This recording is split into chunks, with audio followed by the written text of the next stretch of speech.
हिमाचल में हुआ दिल्ली जैसा कांड। बोरे में मिली मनोहर की लाश। रुखसाना के परिजनों ने टुकड़े टुकड़े कर बोरे में बांधकर फेंक दिया। लोगों को याद आया 20 साल पुराना ब्लाइंड मर्डर केस। क्या इस बार सफल होगी पुलिस? जारी है तफ्तीश, लेकिन देवभूमि पर लग गया कलंक। ये इश्क नहीं आसान, बस इतना समझ लीजिए, एक आग का दरिया है और डूब के जाना है।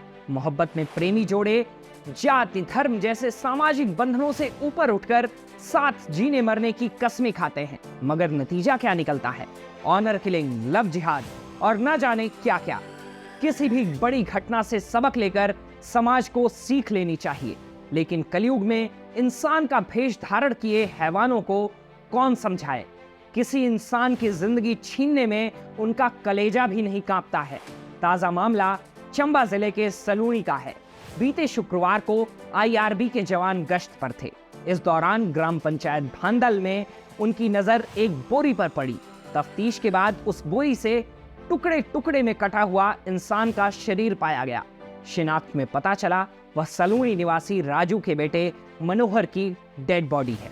फिर आगामी तफ्तीश की गई, तब मालूम हुआ कि मनोहर मंगलवार यानी 6 जून से ही लापता चल रहा था।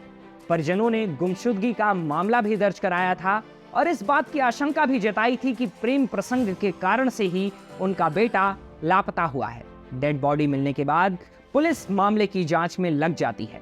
अब जानकारी सामने आई है कि मनोहर रुखसाना नाम की लड़की से प्रेम करता था।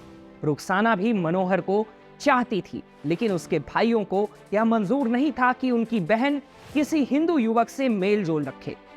ऐसे में उन्होंने प्लानिंग के तहत घर जा रहे मनोहर को बीच रास्ते से ही उठा लिया और उसकी हत्या कर शव के कई टुकड़े किए।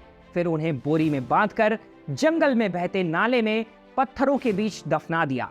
मनोहर की लाश को पत्थरों के नीचे कुछ इस तरह से रखा गया था कि उसे कोई देख भी ना सके और लाश भी वहीं पड़े पड़े सड़ गलकर पानी में बह जाए। अब चंबा एसपी मामले की दुर्दांतता और सामाजिक संवेदनशीलता को देखते हुए खुद इस पूरे प्रकरण पर नजर बनाए हुए हैं। उन्होंने प्रेस कॉन्फ्रेंस कर सामाजिक सौहार्द बनाने की अपील की है और जानकारी देते हुए बताया है कि 2 युवतियों और 1 युवक को इस मामले में गिरफ्तार किया गया है और आगे की जांच जारी है। वहीं मृतक मनोहर के परिजनों का आरोप है कि इस घटना को मुसाफिर ने अंजाम दिया है। मुसाफिर मनोहर की प्रेमिका रुखसाना का चाचा लगता है। मनोहर के घर वालों की माने तो मंगलवार की रात को मुसाफिर ने मनोहर की हत्या की और लाश को फेंकने के बाद बुधवार सुबह अपने वृद्ध पिता शरीफ मोहम्मद की तबीयत खराब होने के बहाने से उन्हें लेकर टांडा चला गया।